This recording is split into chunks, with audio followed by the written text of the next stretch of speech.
Assalamualaikum warahmatullahi wabarakatuh. Saya Bella Citra Hendatus Fatin Hasanah, mahasiswi dari Prodi S1 Keperawatan Universitas Sains Al-Quran Wonosobo. Di sini saya akan memberikan penyuluhan tentang COVID-19 atau virus corona.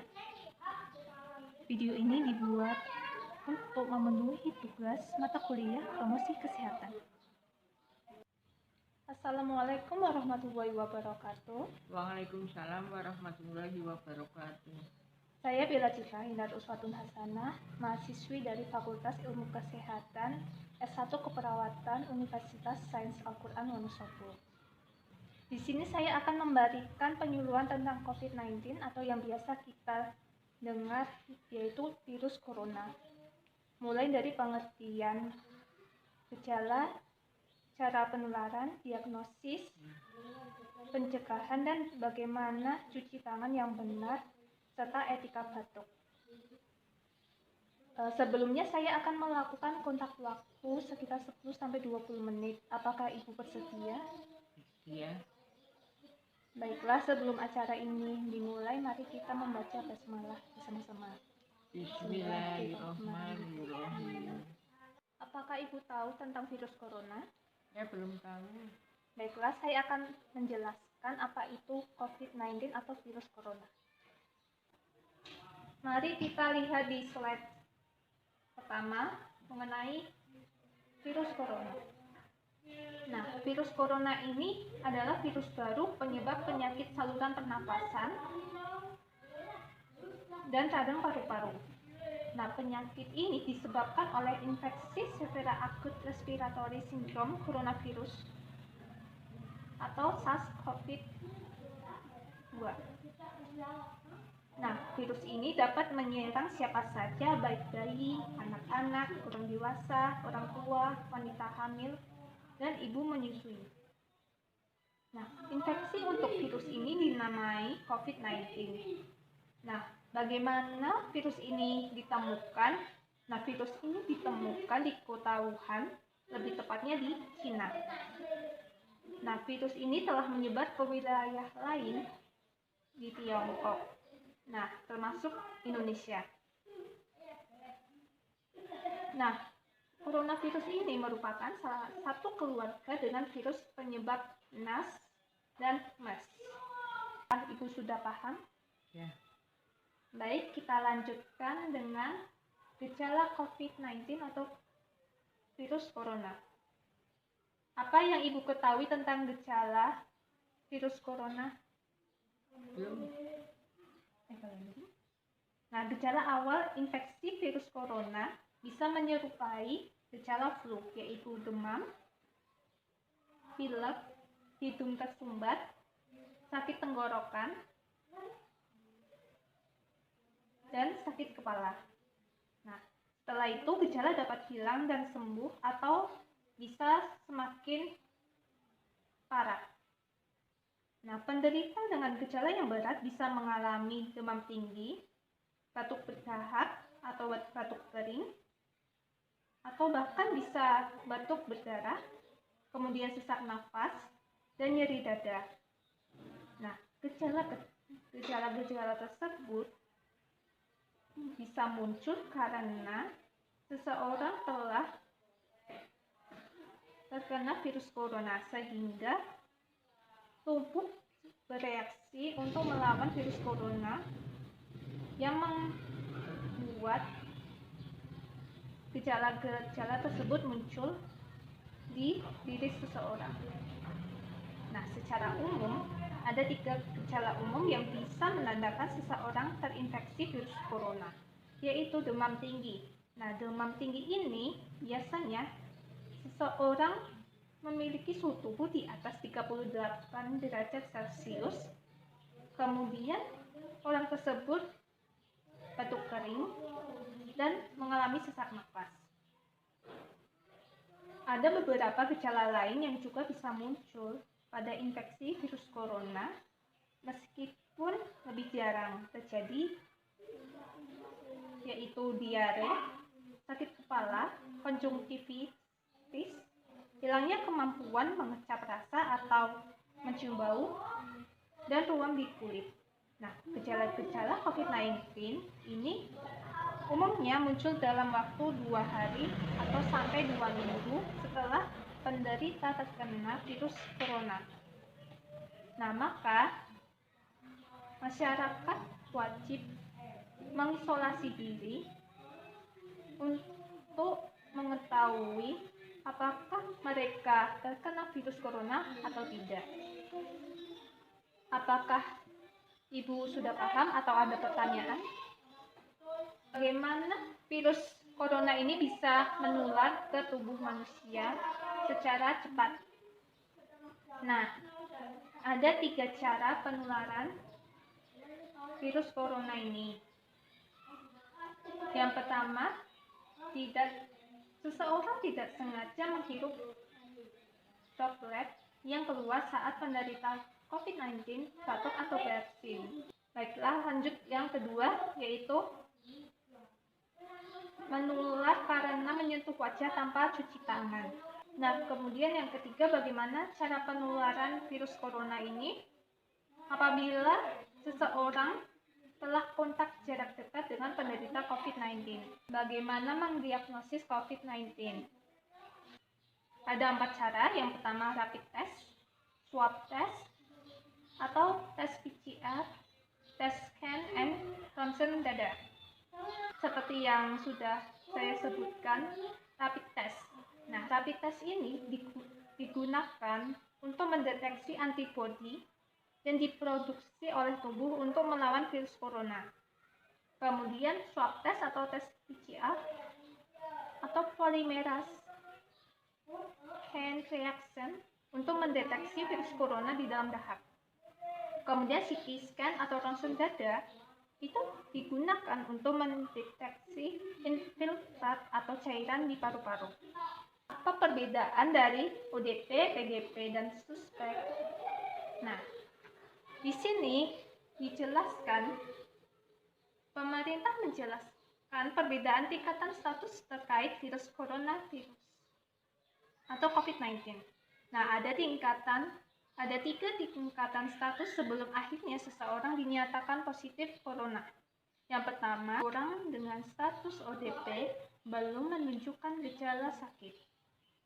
Orang di kategori ini sempat berpergian ke negara epicentrum corona atau negara yang telah terkena virus corona, atau sempat melakukan kontak dengan orang yang diduga positif corona sehingga harus dilakukan pemantauan.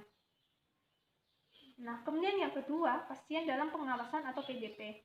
Nah, orang yang sudah menunjukkan gejala terjangkit COVID-19 seperti demam, batuk, pilek, dan sesak napas. Nah, untuk PDP, untuk orang yang termasuk dalam PDP ini harus diperlakukan dengan baik karena sudah jadi pasien. Kemudian yang ketiga yaitu suspek. Nah, suspek di sini yaitu orang yang sudah menunjukkan gejala terjangkit corona dan juga diduga kuat sudah melakukan kontak dengan pasien positif corona.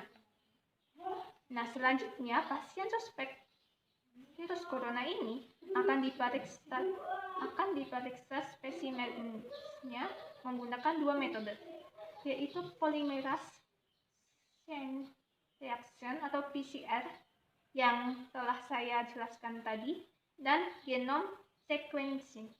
Bagaimana cara pencegahan virus corona? Apakah Ibu tahu? Belum. Baiklah, saya akan jelaskan. Salah satunya kita bisa melakukan program cerdik. Apa itu cerdik? Nah, cerdik di sini yaitu cek kesehatan secara rutin, bisa di rumah sakit maupun puskesmas. Kemudian enyahkan asap rokok. Rajin aktivitas fisik. Diet seimbang. Diet seimbang di sini adalah kita mengatur pola makan seimbang, lalu istirahat yang cukup, di mana kita biasanya membutuhkan waktu tidur 8 jam per hari. Kemudian, kelola stres. Ada cara pencegahan yang lain, seperti sering cuci tangan dengan sabun, hati-hati kontak dengan hewan, gunakan masker bila batuk atau pilek, dan saat ibu sedang pergi keluar rumah. Kemudian konsumsi gizi seimbang seperti memperbanyak sayur dan buah, kemudian rajin olahraga dan istirahat cukup. Jangan mengkonsumsi daging mentah, sehingga untuk memasak daging harus benar-benar matang. Lalu hati-hati saat bepergian di tempat yang ramai, seperti kita harus menjaga jarak dengan orang, dan bila batuk, demam tinggi, dan sesak nafas, segera pergi ke puskesmas atau rumah sakit terdekat. Baik, kita lanjutkan dengan etika batuk. Apakah batuk sama bersin itu ada etikanya? Tentu saja ada, Bu. Apalagi jika ibu sedang sakit. Nah, agar orang lain di sekitar ibu tidak tertular, maka ibu perlu mengetahui etika batuk dan bersin di tempat umum. Nah, ada 5 hal yang perlu diperhatikan saat batuk dan bersin di tempat umum. Yang pertama, tutup mulut dan hidung dengan tisu. Kedua, tutup mulut dengan hidung dengan lengan atas bagian dalam.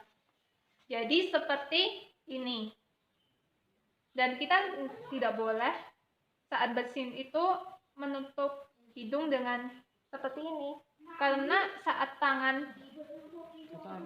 kotor dan kita belum tiba-tiba menyentuh wajah, kemungkinan bisa tertular virus corona. Kemudian yang ketiga, jangan lupa membuang masker yang sekali pakai dan tisu bekas di tempat sampah. Kemudian yang keempat, cuci tangan menggunakan sabun atau hand sanitizer dan gunakan masker. Ada pertanyaan?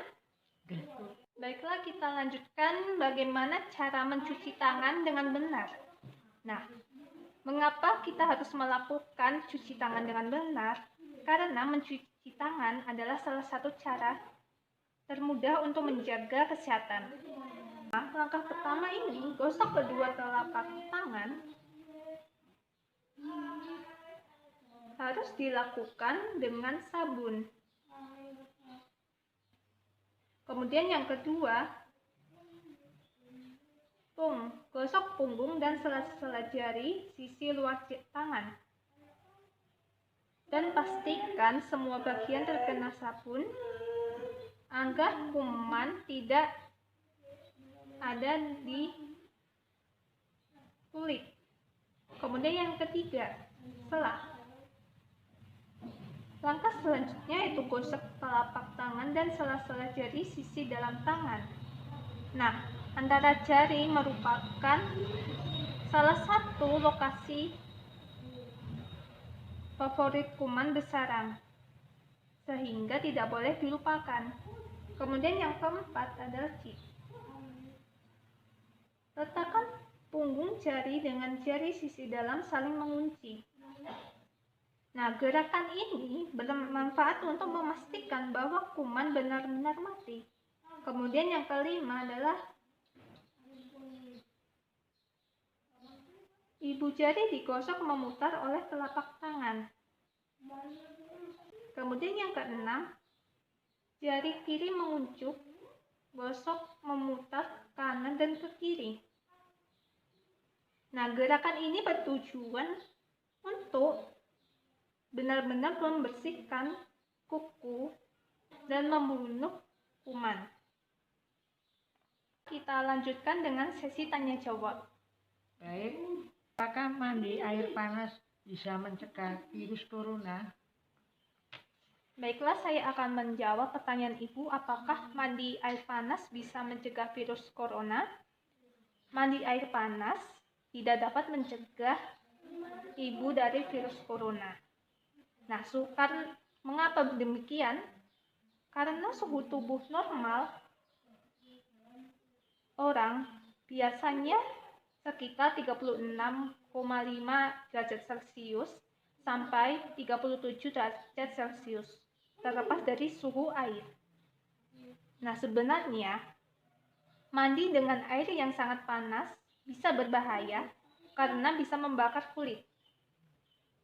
Cara terbaik untuk melindungi diri dari virus corona adalah dengan sering mencuci tangan dengan sabun dan air mengalir, atau jika tidak tersedia air maupun sabun, ibu bisa menggunakan cairan pembersih berbahan alkohol dengan dosis alkohol 60%.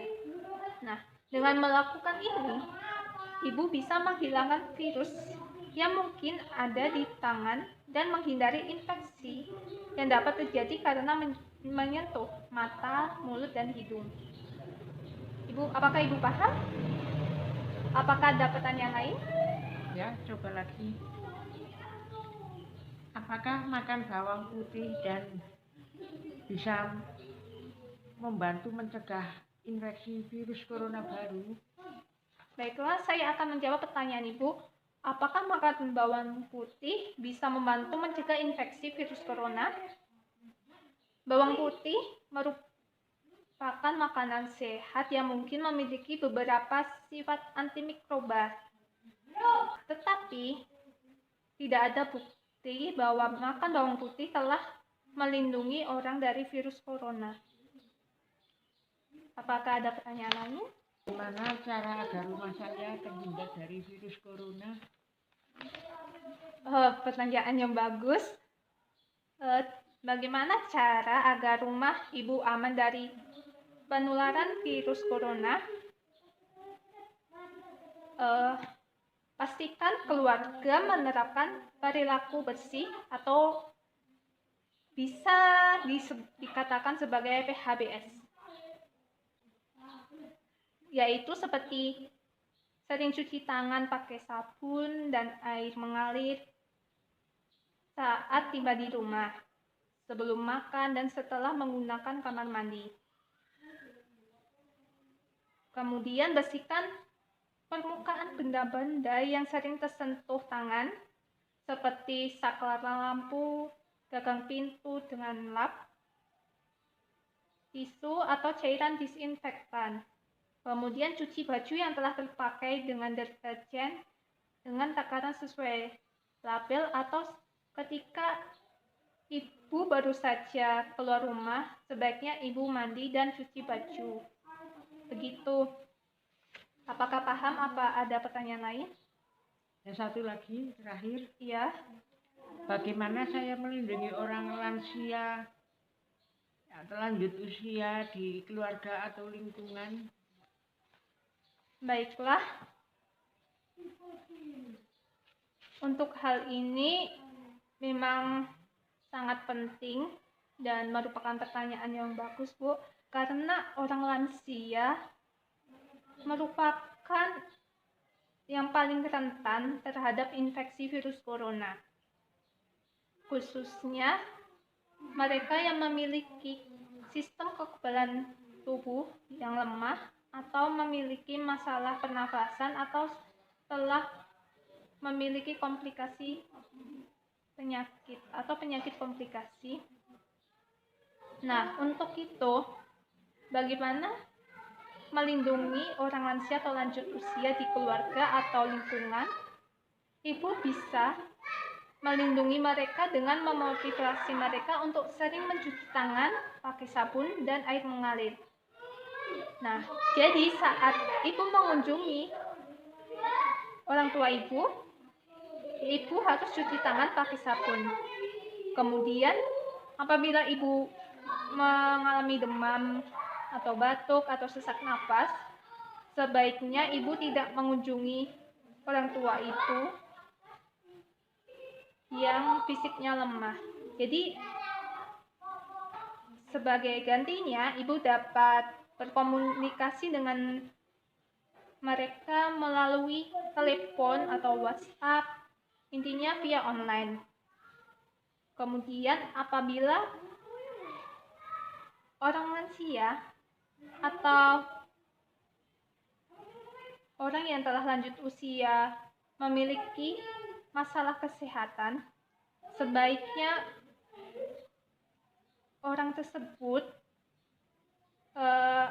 menghindari tempat keramaian seperti festival, pasar, atau kegiatan lain yang dapat mendatangkan keramaian, ya seperti kumpulan, dan sebagainya. Kemudian, ibu dapat membantu mereka dengan mengerjakan tugas mereka sambil berhubungan via telepon apabila ibu bekerja dari rumah atau work from home.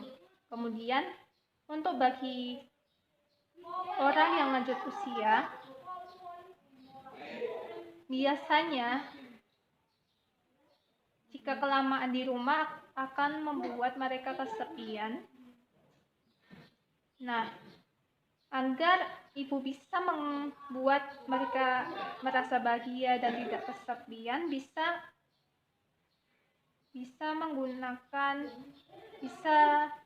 ibu bisa menggunakan teknologi komunikasi seperti via WhatsApp atau telepon untuk membantu mereka tetap berhubungan dengan ibu di dunia luar. Begitu, apakah ada pertanyaan atau sudah paham? Saya kira sudah cukup itu aja.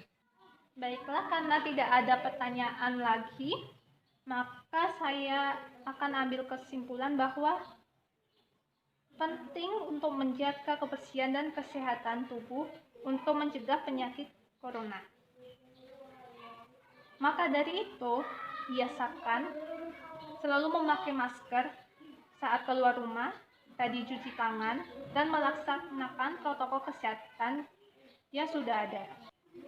Demikian penyuluhan yang bisa saya berikan hari ini. Apabila Anda salah kata, saya mohon maaf. Terima kasih atas perhatian dan partisipasinya, Bu. Mari kita tutup acara ini dengan bacaan hamdalah bersama-sama. Alhamdulillahirobbilalamin. Baiklah, saya Airi. Wassalamualaikum warahmatullahi wabarakatuh. Waalaikumsalam warahmatullahi wabarakatuh.